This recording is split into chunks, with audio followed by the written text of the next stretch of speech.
Bueno, estamos comunicados en estamos comunicados en este momento, en este fragmento del programa con Santiago Liaudat, quien es profesor titular en Introducción a la Filosofía en la Universidad Nacional de La Plata, especialista en temas vinculados a la ciencia y la tecnología en la República Argentina y autor del podcast Ideas en Jaque.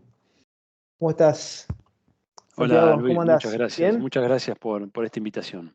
No, la verdad, de agradecerte a vos tu tiempo, porque sabemos que estás corriendo de un lugar a otro, como muchos docentes y académicos en la República Argentina, pero has escrito una nota que ha publicado la agencia Pacurondo, muy interesante la nota, larga, muy bien fundamentada y sobre un tema espinoso, sobre todo para ciertos sectores de derecha y del progresismo, como explicás ahí en la nota, ¿no? Y tiene que ver con el debate por el 12 de octubre. 12 de octubre de 1492, ni leyenda negra ni leyenda rosa, la posición nacional latinoamericana. Muy interesante esto, ¿no? Sí, Pensarnos bueno, desde América, no pensarnos desde la España borbónica actual, con reminiscencias borbónicas, ni pensarnos desde lo anglosajón, ¿no? Que tiene mucho que ver, como explicás en la nota, con estas posturas de algunos sectores del progresismo, por lo menos. sí, el 12 de octubre es un poco una excusa donde se actualizan estas lecturas, ¿no? Se reactualizan la leyenda negra, la leyenda rosa.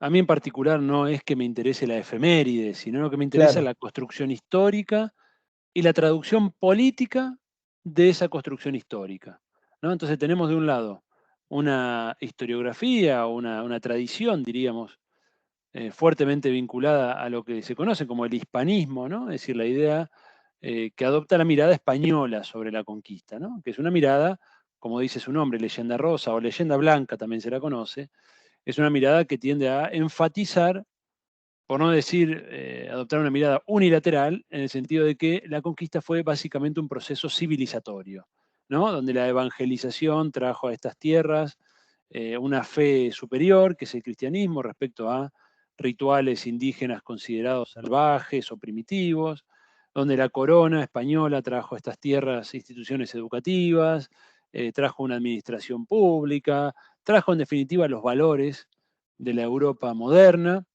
y tiende esta mirada rosa o blanca, como se la conoce, tiende a minimizar la violencia de una conquista, ¿no? La violencia de la colonización, e incluso tiende a plantear que la llegada de los españoles a América fue más bien una liberación de poblaciones indígenas que estaban sometidas a los grandes imperios de América, que eran el imperio azteca en Centroamérica y el imperio inca en los Andes del Sur, ¿no?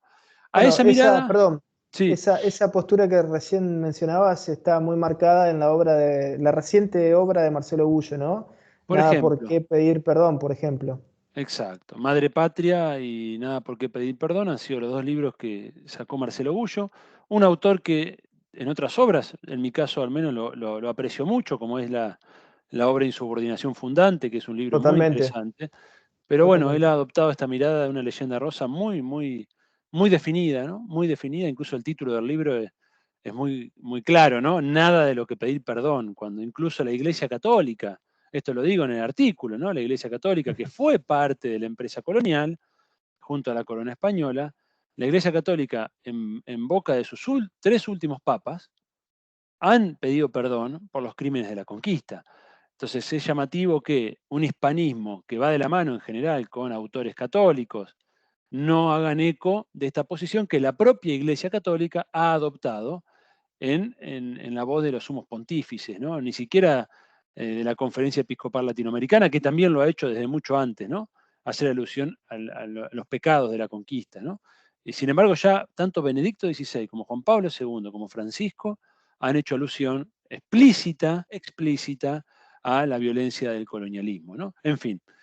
Y luego se ha generado una visión en espejo, que es la conocida como leyenda negra, normalmente, o diríamos en sus inicios, fuertemente anclada en la producción historiográfica anglosajona, en el contexto de la transición hegemónica entre potencias que se dio entre el declive español, ¿no? Claro. luego del siglo de oro, que fue el siglo XVI, y la ascensión de las potencias anglosajonas, Holanda, Gran Bretaña, desde el siglo XVII en adelante, ¿no? En ese contexto, en Gran Bretaña empiezan a circular miradas que tendían a, no diría ridiculizar, sino más bien mostrar el aspecto más brutal de esa España conquistadora, ¿no?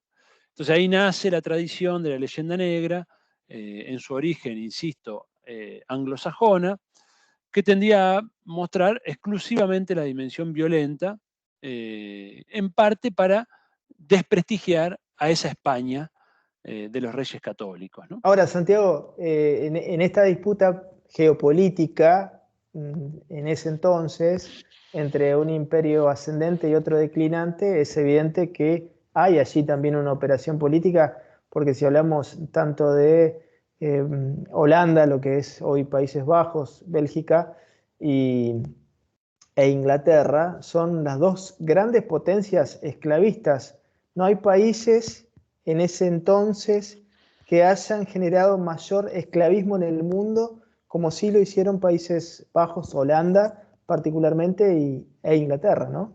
Por supuesto, ¿no? Y uno ve la historia de la colonización inglesa en Asia en particular, bueno, y también los holandeses fueron tremendamente brutales, ¿no? Tremendamente brutales. Está claro que es una operación historiográfica, yo en el artículo no discuto que eso sea así, esto es reconocido y efectivamente creo que la discusión no está puesta ahí, ¿no? La Claro, discusión está en que polemizar con la leyenda rosa no tiene por qué llevarte al extremo opuesto, ¿no? Yo creo que hay que claro. salir de los extremos, porque ambos extremos, como quedó reflejado en la exposición anterior y en el artículo, tienen que ver con intereses geopolíticos determinados que no son los nuestros, ¿no?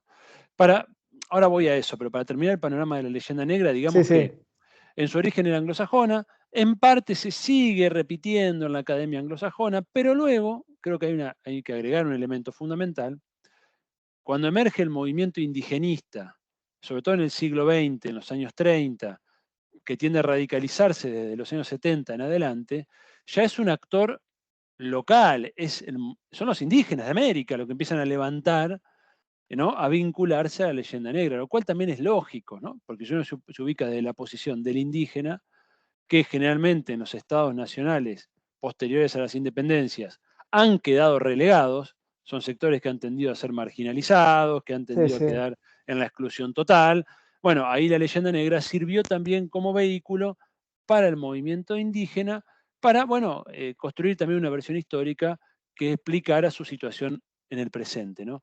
Por lo tanto, creo que tampoco ya se reduce solo a la posición anglosajona. Yo por eso digo en el artículo, en su origen Sí, sí. es una posición anglosajona. Hoy tenés un actor americano, indudablemente americano, como es el movimiento indígena, que la adopta como propia. Y luego está el tercer sector, que sería el del progresismo académico, que también tiene sus matices, ¿no? Que es un fenómeno también de los últimos 20 años, donde empiezan a ingresar corrientes del norte global, corrientes vinculadas al postcolonialismo, a la decolonialidad, al multiculturalismo, que empieza a abrir o intenta abrir la discusión académica a la realidad de otras culturas, ¿no? Que es un movimiento positivo, diríamos, ¿no? Es decir, la idea de que la universidad tiene que abrirse hacia esa otra realidad cultural, que son las culturas indígenas, las culturas no europeas, etcétera, etcétera. El tema es que ese movimiento terminó teniendo una deriva de carácter identitario, ¿no? Creo que ese es el problema de ese movimiento, ¿no? Creo que las intenciones son buenas, pero la deriva que tiene termina siendo una deriva que tendió a fragmentar la nacionalidad en pequeñas microidentidades, ¿no? Desde mi punto de vista, inconducentes. ¿En qué sentido inconducentes?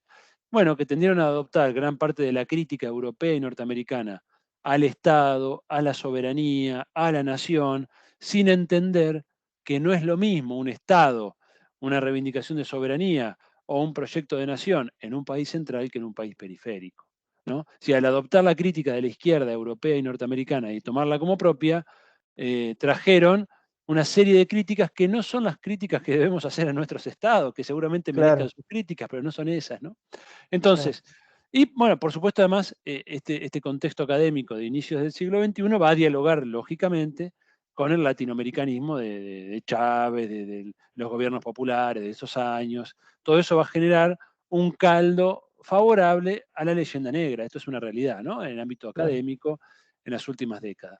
Yo creo que ambas posiciones son problemáticas. Esa es un poco la tesis del artículo, ¿no? Ni leyenda rosa, ni leyenda negra. Ambas responden a intereses geopolíticos ajenos a nuestra posición nacional latinoamericana, y sobre todo ambas, esto lo digo hacia el final del artículo, tienen consecuencias prácticas que defino como antinacionales, ¿no? ¿Por qué antinacionales? La leyenda rosa lo que hace básicamente, o lo que termina haciendo, es repetir el esquema de civilización o barbarie, ¿no? Termina repitiendo una idea según la cual en Europa, en definitiva en España, ¿no?, está la civilización, y de lo que se trata es de, ¿no?, desconocer lo americano como fuente también de cultura, de ideas, de valores, ¿no? Termina repitiendo ese esquema, como se ven algunos de los autores de esta corriente que repiten incluso explícitamente esta posición, ¿no? Entonces, este esquema de civilización o barbarie ha sido uno de los grandes karmas de nuestra cultura política latinoamericana desde el siglo XIX en adelante. Esto lo dice claramente Arturo Jauretche, ¿no? La madre de todas las onceras, porque a partir de eso hemos tendido a adoptar siempre lo europeo, lo de afuera como mejor, y a denigrar lo propio, lo autóctono, como inferior, ¿no? Entonces ahí tenemos un problema serio en la leyenda rosa. Mientras que la leyenda negra también tiene un problema político serio, que es esto que mencionábamos hace un rato, ¿no? Que es la desagregación de lo nacional en pequeñas microidentidades, en la asunción de una posición de víctima permanentemente que tampoco te permite construir un proyecto nacional. Bien, porque un proyecto nacional requiere necesariamente de la construcción de una autoestima, bien, de la construcción de una vocación de poder, porque tenés que confrontar con intereses creados a nivel mundial. Entonces no podés estar siempre en la posición de víctima que está llorando las desgracias de los siglos por los siglos, ¿no? Es decir, tenés que cambiar una actitud, ¿no? Y sobre Claro, todo tenés que reconocer que la modernidad tiene elementos que ya son parte de nuestro mundo. Es decir, si bien nosotros discutimos aspectos de la modernidad, y es preciso discutirlos, sobre todo los aspectos de la modernidad que se vinculan con el desarrollo capitalista, pero la modernidad como tal, en cuanto a las banderas vinculadas al desarrollo del racionalismo, al desarrollo de las libertades, de la concepción de igualdad, no podemos renunciar a eso en nombre de un multiculturalismo relativista, donde todo vale lo mismo, donde todo da igual, donde es lo mismo ser terraplanista, ¿me explico? Entonces, claro, esto, claro. esto es un problema. Una cosa es reconocer las contradicciones, los límites de la modernidad, que hay que reconocerlos. Hoy estamos sufriendo, por ejemplo, los efectos de una destrucción sobre el medio ambiente, el cambio Exacto. climático, y eso tiene sus raíces en la modernidad. Ahora, Santiago, perdón que te interrumpa, Sí, por pero supuesto. ya que mencionaste la cuestión de las contradicciones y de la modernidad, ¿no? Hay una frase célebre que siempre se le atribuye a este filósofo argentino, Mario Bunge, que bueno, bueno, tuvo una gran obra, ¿no?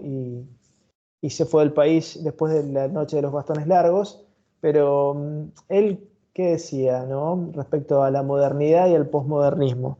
Es paradójico que en un país que no alcanzó la modernidad todavía, estemos hablando y poniendo en un primer plano al posmodernismo, ¿no? Y ahí viene la cuestión de la división que vos marcabas. No es lo mismo la modernidad en Europa, en China, en Estados Unidos, en Alemania, donde el capitalismo tuvo y tiene un desarrollo muy distinto al sur del planeta y Argentina en particular, que lo que vivimos con nuestras comunidades, ¿no? Entonces, bueno, la modernidad hay que analizar, hay que desagregar nuestra modernidad. Por supuesto que la crítica ambiental, distintas críticas que se pueden hacer a la modernidad, pero realmente no hemos alcanzado la modernidad porque no hemos alcanzado la independencia como nación tampoco, ¿no? Tal Y cual. mucho de eso tiene que ver también esta fragmentación,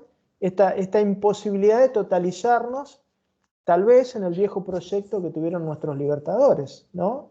Así como se gestó Estados Unidos de América del Norte, bueno, también estaba la idea de gestar Estados Unidos de América del Sur, ¿no? Que la plantea Ugarte y la plantean tantos, la plantean San Martín, Bolívar. Pero bueno, este tema de la modernidad y de la fragmentación es un tema realmente crucial, ¿no? Mira, yo creo que no hay ya a esta altura que tratar de alcanzar la modernidad, ¿no? Que sería un poco la posición de la leyenda rosa. En definitiva es Claro, eso. No se trata ya de eso. Por eso la filosofía de la liberación, que es una tradición latinoamericana de pensamiento, sí, quizá sí. la más densa en este sentido, Enrique Dussel, por ejemplo, Mario Casalla y tantos otros, van a decir, tenemos que pensar otro proyecto mundial desde América Latina, no un proyecto local, no un proyecto nacional, un proyecto mundial. América Latina pensó eso, lo pensó en los años 60 y 70. Bien, no, pero no se trata ya de esa modernidad, que en los hechos fue una modernidad colonialidad. Y este es un aporte intelectual de los autores de las últimas décadas, ¿no? Porque esa modernidad que se construyó en Europa tenía una faceta colonial indudable. Ahí se construyeron los imperios modernos, ¿no?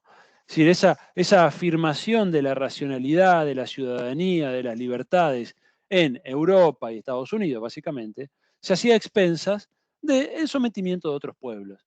Hoy lo estamos Claro, viendo, hoy claro, la manifestación de lo que estamos viendo en este sentido es el desastre de Medio Oriente. Es decir, totalmente. Israel como mundo occidental violentando absolutamente a otras culturas, otros pueblos, incluso anteriores, mucho anteriores a la creación del Estado de Israel, con una impunidad absoluta. Bien, ¿en nombre de qué? De la democracia, de la libertad, de la ciudadanía. Ahora, Santiago, nosotros como latinoamericanos, como sudamericanos, nunca nuestros países tuvieron un proyecto imperialista. Nunca, Jamás. siempre nos defendimos, ¿no? Del capitalismo imperialista. Bueno, porque esas son lecciones que ya habíamos sacado desde América Latina. Por eso, lo que a uno le da bronca, o le da tristeza, o cierta impotencia, es que discusiones que en cierto modo ya estaban saldadas en los años Claro, 60 y 70, porque uno lee, lo tengo aquí a mi izquierda, por eso miro a mi izquierda, uno lee un Hernández Arregui, Nacionalismo y Liberación, claro, año 69, o uno lee un Vivian Trías, un Metol Ferré, un Abelardo Ramos, todos los pensadores de aquella época, ya estaba absolutamente claro este tema, no era una discusión, una cosa era el nacionalismo de los Estados Unidos, de Alemania, de las potencias occidentales, que fue un nacionalismo expansivo, que fue exactamente. racista, que fue Sí, sí, genocida en muchos lugares del mundo. Bien, yo totalmente. ahí planteo en la entrevista, no creo que lo de España en América haya sido genocidio, yo tengo una discusión con esa tesis, pero sí se cometieron genocidios en el mundo, esto es indudable, esto es indudable. Podemos mencionar, por ejemplo, el genocidio de los belgas en el Congo, el de los alemanes en el África alemana, el de los ingleses en India, en varias regiones, en fin, hay una serie de procesos que son realmente brutales, ¿no? Entonces no se trata ya de repetir el viejo cliché de la modernidad como si no hubiera pasado nada en el medio. Pasó el imperialismo, la violencia colonial, pasó la Segunda Guerra Mundial y el Holocausto. Entonces, hay que sacar conclusiones de los problemas que esa modernidad tuvo y ser capaces, como nos invita la filosofía de la liberación y el pensamiento latinoamericano, de pensar un proyecto mundial latinoamericano. ¿Cómo pensamos nosotros el mundo? ¿Cuál es nuestra modernidad con los pies en la tierra? ¿No? Yo recuerdo, por ejemplo, una obra de los años 70. En los años 70, cuando estaba en Estados Unidos, se publica este informe muy conocido que se llamó Los Límites del Crecimiento, ¿no? Donde se hacía Sí. una perspectiva del desarrollo mundial y se mostraba que se iba a una catástrofe. Bueno, es un informe muy conocido en el año 72. Desde América Latina, un grupo de científicos en la Fundación Bariloche elabora el modelo mundial latinoamericano, ¿no? Que Bueno, contraponía. paralelamente a ese trabajo, el general Perón lanza la Carta Ambiental, ¿no? Porque tenía mucha Exacto, información, ¿no? Porque uno de los exacto. directivos de la Fiat que estaba trabajando en ese esquema que vos mencionaste, había estado en Argentina y era amigo de Perón, así que tenía mucha información y dio sustento a Carta Ambiental. Bueno, fíjate, vos tenés un líder como Perón, los líderes de aquella época, incluso los líderes que sobrevivieron en los años 70, como un Fidel Castro, que uno ve sus proclamas, sus Sí, sí, análisis, eran tipos, eran líderes, eran intelectuales, artistas, ¿no? El boom latinoamericano de la novela en los años 60, Sí, la pintura, tuvimos pintores como Guayasamín o Carpani en Argentina, que eran universales. Generamos claro, un Borges en esa Argentina, que era un tipo que no simpatizaba con las ideas populares, nacional populares, pero que era un escritor de vuelo universal. Entonces, justamente. es una mentira que lo nacional se contrapone a lo universal. Es una mentira. Nuestra época más nacional fue nuestra época más universal, porque teníamos autoestima, porque éramos capaces de animarnos a pensar el mundo entero.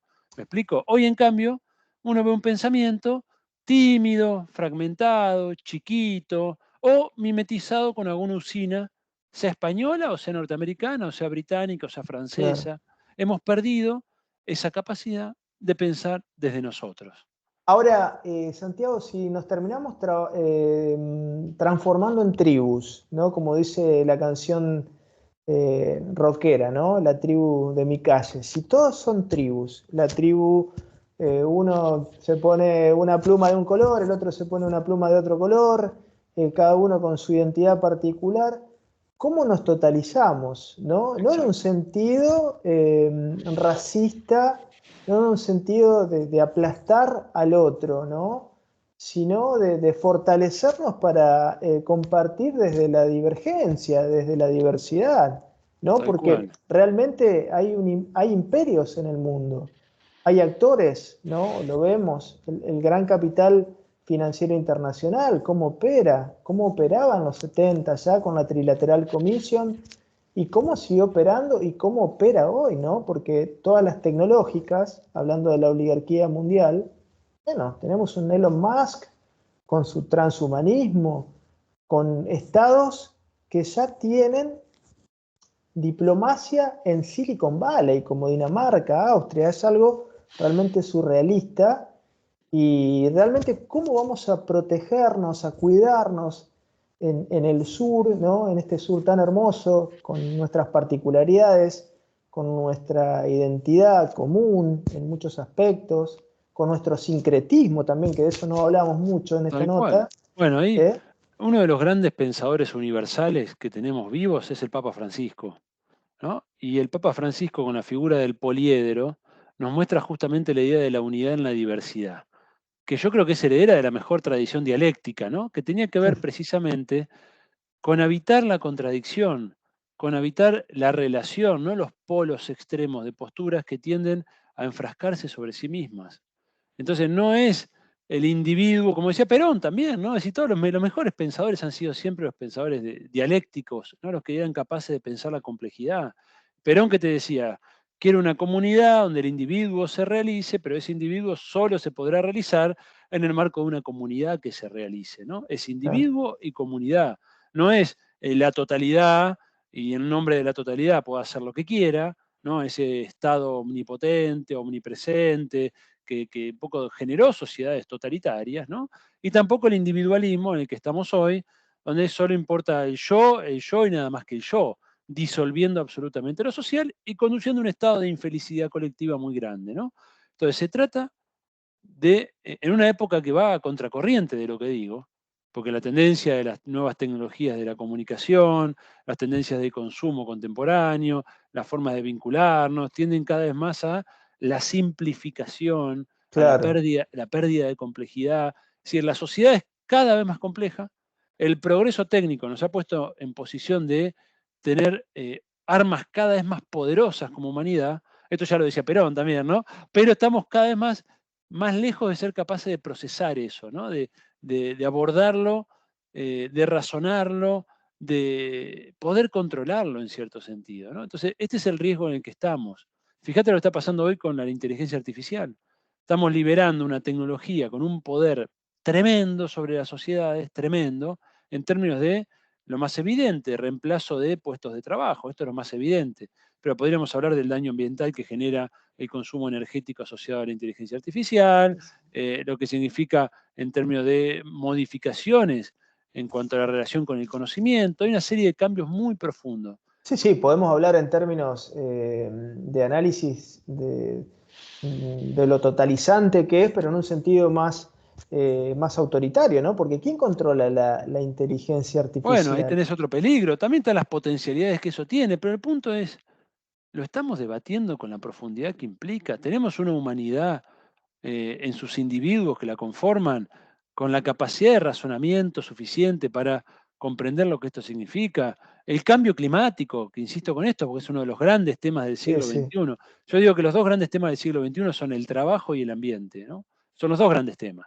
El ambiente, hoy justo leí una nota, unas declaraciones del secretario general de la ONU, donde decía, no estamos dimensionando que vamos camino a un suicidio colectivo, ¿no? Es decir, ya cuando esto se vea dentro de 100 años van a decir, esta gente estaba siendo alertada y no hizo nada, no hizo nada para parar la debacle, ¿no?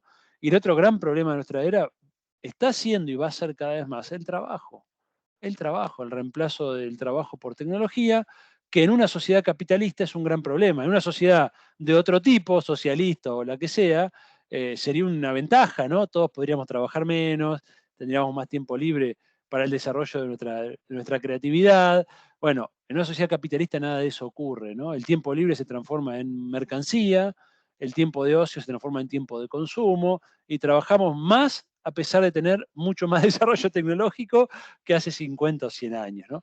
Entonces, el problema, creo yo, y en esto soy muy claro, es la lógica capitalista en la que vivimos, ¿no? Y lo dice el Papa Francisco, no es que lo está diciendo solamente Karl Marx hace 200 años, ¿no? Hay una lógica capitalista que está agotada, que es la de subordinar absolutamente todo a la lógica de la ganancia, ¿no? Este es el gran problema. Y nos estamos encontrando ya con cuellos de botella realmente dramáticos, ¿no? En un contexto especialmente complejo que es el contexto de una transición hegemónica, donde ya el mundo no tiene un amo único, ya no es los Estados Unidos marcando las reglas del juego global, sino que hoy ya estamos en un mundo multipolar. No es que vamos hacia un mundo multipolar, ya estamos en él. Y en ese mundo multipolar, los analistas de la geopolítica más serios te dicen, un mundo multipolar es un mundo más caótico necesariamente, lógicamente. ¿Es un mundo con más posibilidades para el tercer mundo? Sí, sí, pero es un mundo más violento también, porque si vos también.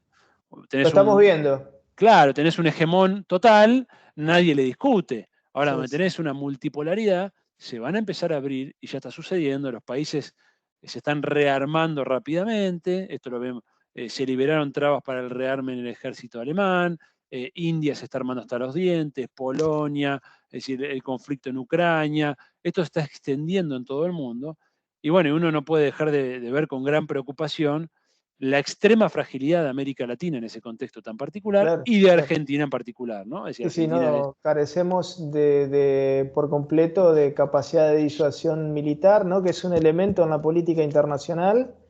Claro, ¿no? Hay muchísimos pueblos que han desaparecido en la historia de la humanidad, ¿no? Por carecer de capacidad de disuasión, ¿no? Y esto no quiere decir que uno abogue por la guerra, al contrario, ¿no? O sea, No, eh, está claro. pero bueno, tenemos que abordar estos debates desde la complejidad, como decía Santiago, y no desde las simplificaciones ideológicas. Estos debates ya se dieron oportunamente, hay que recuperar a esos grandes pensadores, actualizarlos, ¿no? Y poner sobre la mesa todo lo que tenga que ver con nuestra verdadera identidad, ¿no? Porque ¿cómo puede ser que estemos discutiendo solamente algunos sectores o poniendo sobre la mesa la situación de algunas minorías y no del criollaje, por ejemplo, ¿no? No de lo que expresaba Vasconcelos, nuestro pueblo que es centralmente mestizo, hoy en el conurbano, ¿qué vamos a encontrar en el conurbano? El 60% de los chicos menores de 14 años son pobres y son mestizos centralmente, como todos nosotros. Entonces, tenemos que abordar con seriedad, ¿no? No taparnos los ojos con anteojeras ideológicas. Ya hasta el propio Eduardo Galeano dijo que cuando redactó Las venas abiertas de América Latina no tenía los elementos suficientes desde el punto de vista económico e histórico para hacer un análisis como el que sí hubiera hecho más adelante, ¿no? Sí, Entonces, sí, yo creo por eso, volviendo al tema y para ir concluyendo, yo creo que estas dos visiones historiográficas eh, se representan un retroceso en el debate histórico-político, ¿no? En relación a estos temas, porque como bien decís vos, cuando uno ve abreva en las fuentes, en las mejores fuentes del pensamiento latinoamericano, uno encuentra esto que vos muy bien marcabas, ¿no? Cuando uno lee un autor como Kusch, que va a tender a ver lo indígena en las clases populares, ¿no? Es Claro, decir, hay un autor que a mí me gusta mucho, un autor mexicano, un antropólogo, Guillermo Bonfil Batalla, que en un texto sobre el concepto del indio, él va a ir descartando distintas definiciones de indio, ¿no? Y va a terminar haciendo una definición que a mí me gusta mucho, que él dice, indio denota la condición de colonizado, ¿no? Ser indio es ser colonizado. Y si uno piensa la condición neocolonial en que vivimos, desde el punto de vista neocolonial, indios somos todos, ¿no? Entonces, ahí empezás a ver que se pueden construir identidades más amplias, ¿bien? Y que esas identidades más amplias, indios somos todos, ¿bien? Latinoamericanos somos todos, argentinos somos todos. Desde ahí vos podés contemplar las pequeñas identidades que siempre existieron, esto no es una por novedad. supuesto, por Así como supuesto. existió siempre la identidad del barrio, como existió siempre la identidad familiar o del apellido, ¿bien? O eso existió, o de la ciudad, o de la provincia, pero eso no iba en contra de. El problema del identitarismo posmoderno es que la microidentidad se pone en contra de la identidad mayor, como que la identidad mayor fuera opresora, totalitaria, negadora de la identidad menor. Y esto no es así. Si uno se Totalmente. ve, ¿cuándo avanzaron los movimientos de las minorías, por llamarla de alguna manera, ¿no? Cuando avanzaron los movimientos populares. La verdad es esa. ¿Cuándo se conquistaron derechos? ¿Cuándo se conquistaron los derechos de las mujeres? ¿Cuándo mejoraron su condición de vida de los pueblos indígenas? De la mano de movimientos populares, nacional populares, ¿bien? Eso Y de fue la una... mano, Santiago, y de la mano con todas las contradicciones que eso conllevaba, de la mano del ascenso del Estado-Nación, ¿no? Por supuesto, tal cual. Entonces no podemos dar cabida a ese discurso. Yo lo escuché de boca de alguno de sus autores.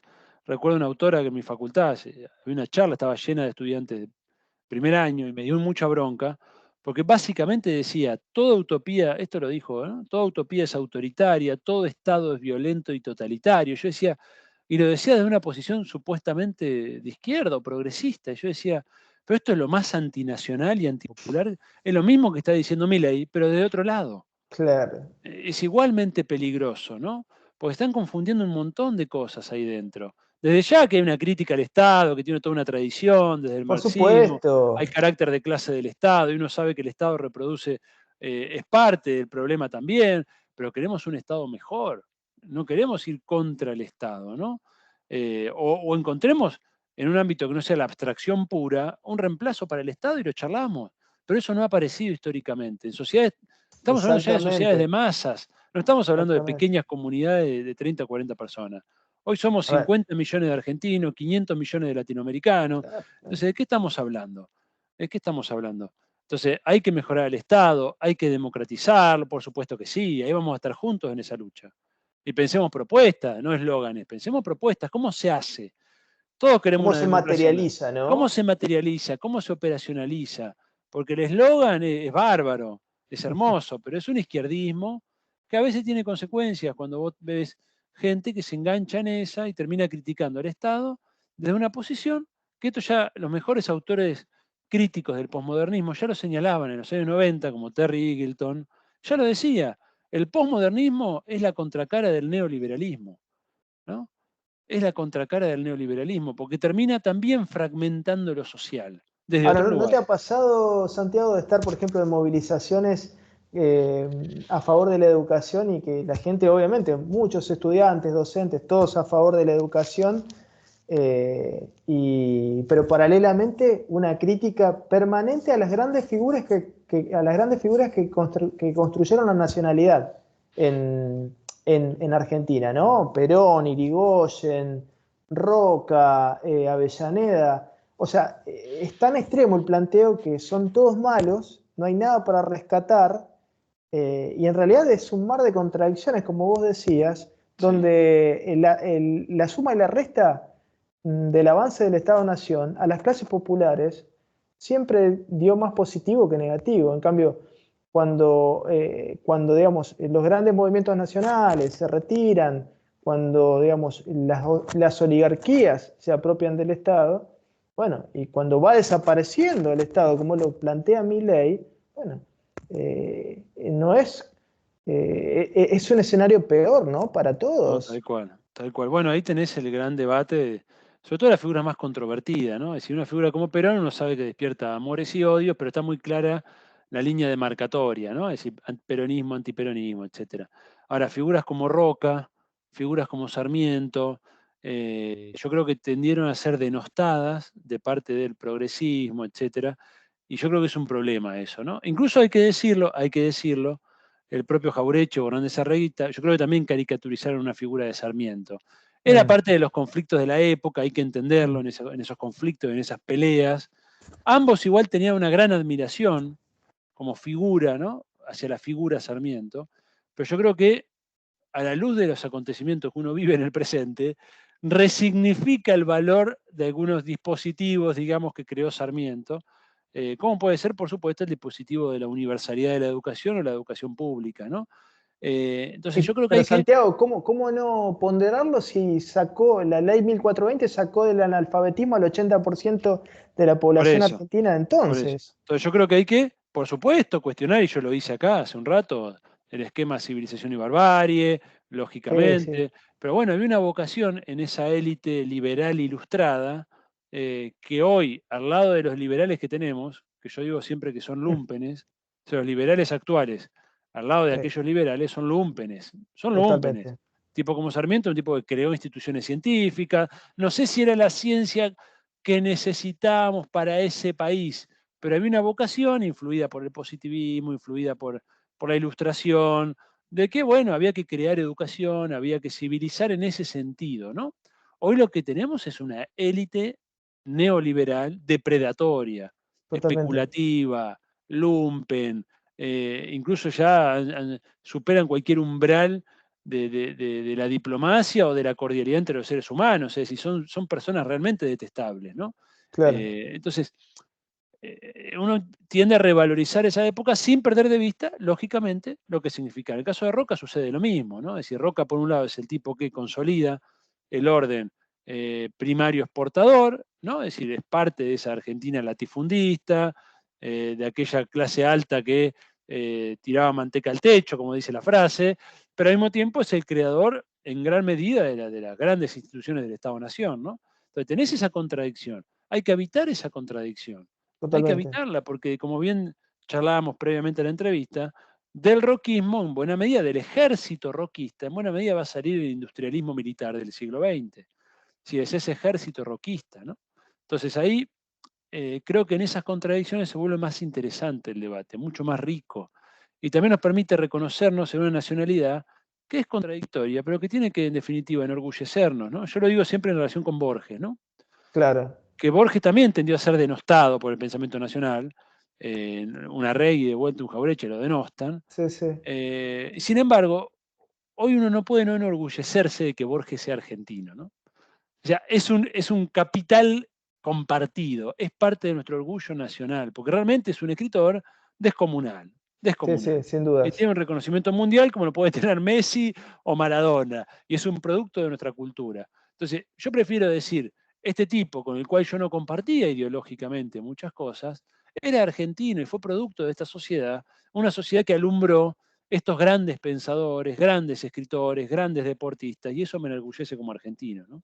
Sin duda. Santiago, la verdad que felicitarte por este abordaje que es valiente en esta época, hay que decirlo, porque es una época de cancelaciones, de simplificaciones, y más en el mundo académico, ¿no? Porque es todo inercial, así como Roca se subió a la inercia oligárquica también, ya que estábamos hablando de Roca, que fue el gestor del Estado-Nación, ¿no? De las principales leyes, de la moneda nacional, del ejército nacional y de tantas cosas nacionales superando al mitrismo, superando, ¿no? Al secesionismo porteño, pero bueno, estamos en un momento donde hay mucha cancelación, donde hay miedo a hablar, a discutir estas cosas, a abordar la complejidad tan necesaria. Es realmente llamativo, ¿no? Lo cual debería ser natural abordar los temas desde la amplitud, desde la integralidad, desde la complejidad, sin embargo se simplifica. Y hoy más que nunca necesitamos recuperar nuestra identidad, ¿no? recuperar nuestra identidad común sobre todo, ¿no? Me acordaba mientras charlábamos, de Albizu Campos, ¿no?